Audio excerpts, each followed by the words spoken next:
My name is Collins Nakedi from Hifadhi Africa organization, and I'm here seated with Jane. Briefly, Hifadhi Africa organization is an NGO based in Kenya, and we work under volunteership to support communities. We've done a couple of projects, especially in 3 counties, Baringo, Marsabit, and Nairobi. And we focus especially so much in East Pokot, specifically because of the need. Now, to give you background about East Pokot, one is the most illiterate community in East Africa with only 4% literacy, which means 96% of the community are not able to communicate in any other language other than their own dialect. That's a sad part of it. 2 also is the poverty level is very high. It's currently around 67-68%. So which means probably more than 2/4 of the population do not have anything in terms of possession, whether land, or any economic activity. So what we're trying to do as an organization is to come with programs that enhance education for especially children, cultural education especially. There are cultural issues that are against that, and that's where we're coming to partner with Jane, and she will briefly talk about our initiative. And right now we've given scholarship to 47 students from East Pokot.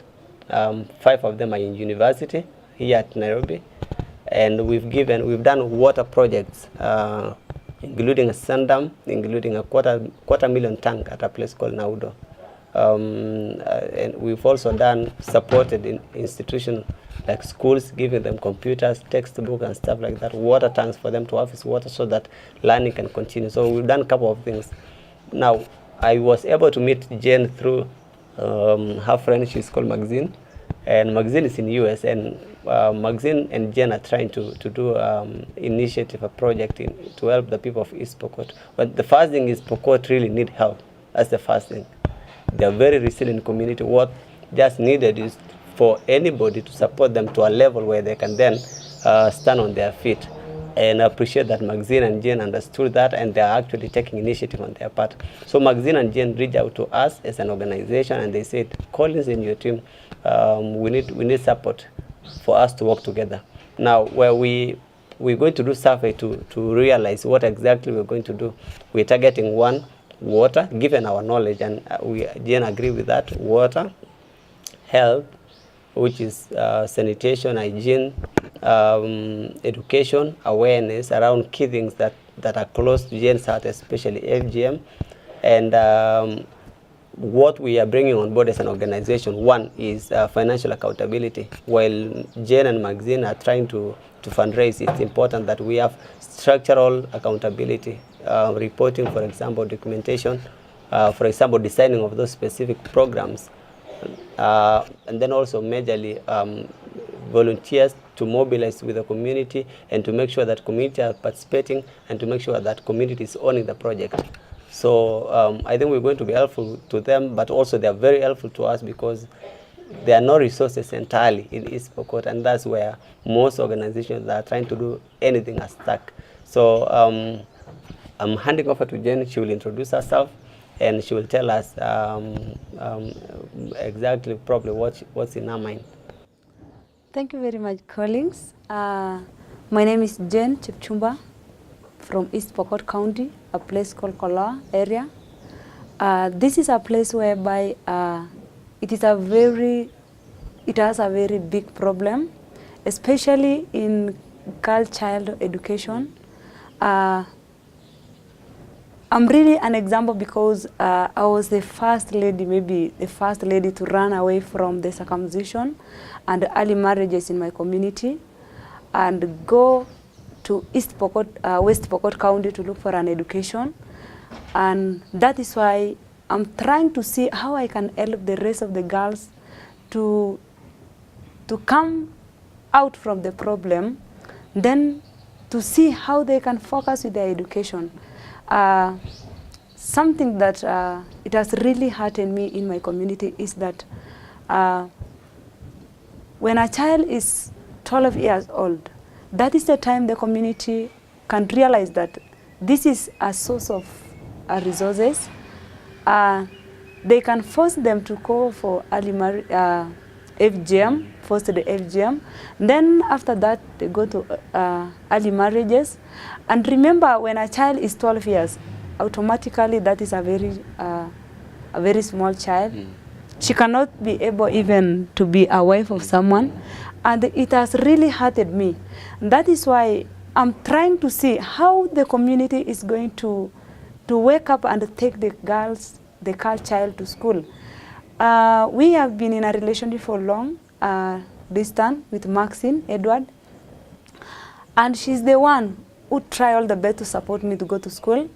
And last month, after she came to Kenya and traveled to Baringo, she tried to see how the people in Koloa area were suffering, because we are using a water from the dam to drink the water. We are using with the animal. People can shower there, animal can drink there, and we also drink. And some of the people, they got very sick. We are losing a lot of life of the people because of the water. That is why we came and sat down and see what are we going to do for the community to wake up and took the children to school.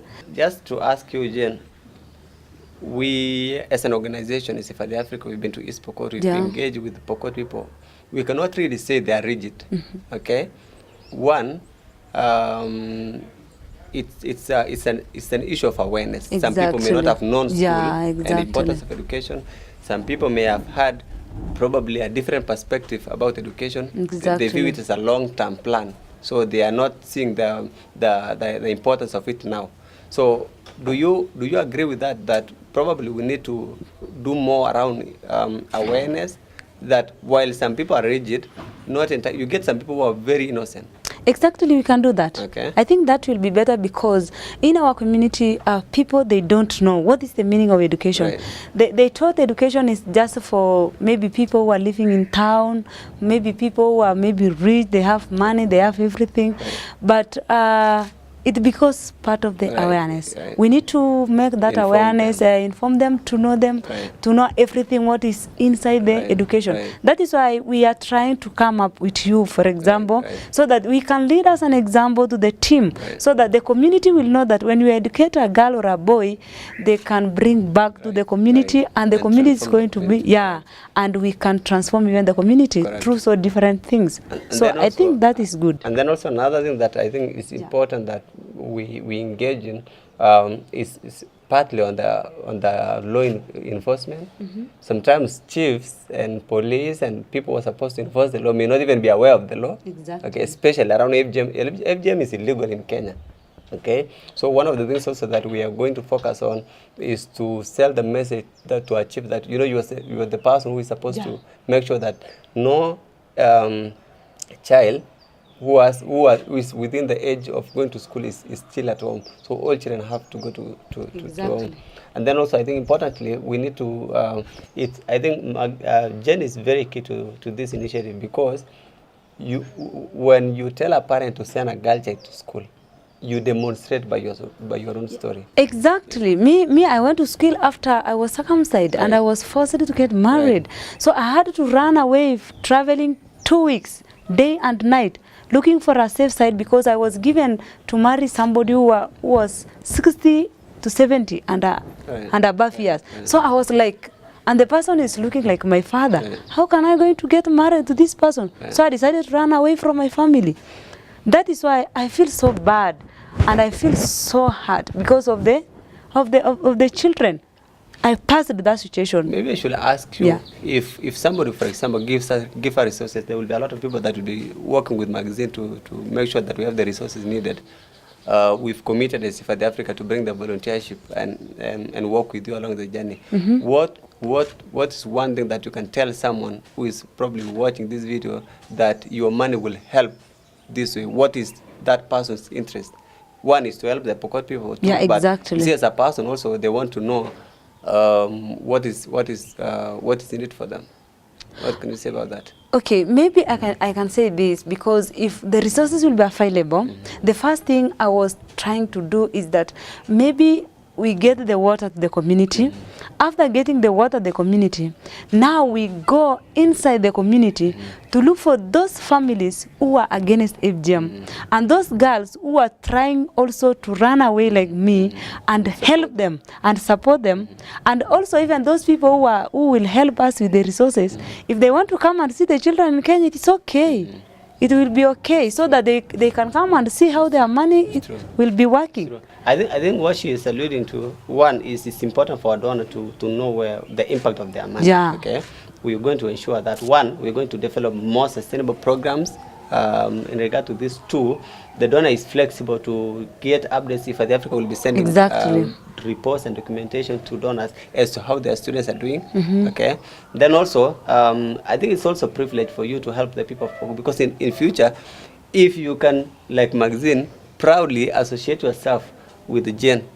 Okay, I can say this. Okay, when Maxine came inside my heart, because I'm very proud because of Maxine. I'm here because of Maxine, and when you see me, I'm shining. It's because of the support that Maxine gave me. I was not able even to go to school without the support of Maxine. And after we tried to talk with Maxine and associate ourselves, and we came closer as mom and daughter. Then Maxine came back to Kenya to see me. That is why when she went to my community, she was shocked because she saw things that maybe she has never seen in America. That is why what I'm trying to say, for those who are going to help us because of the program, it is just a free. You can, give your resources, then you can come. If you want to come to Kenya, you can talk with Maxine, then you come and see what your resources is doing. That, I think that will be good. There is privilege in empowerment. Yeah. I've personally supported children myself, and I meet those kids every day, and I see their life changes, and it affects me, positively. And I think that's the same feeling that Maxine has over you. Exactly. And that's the same feeling that any donor that's going to sponsor a kid.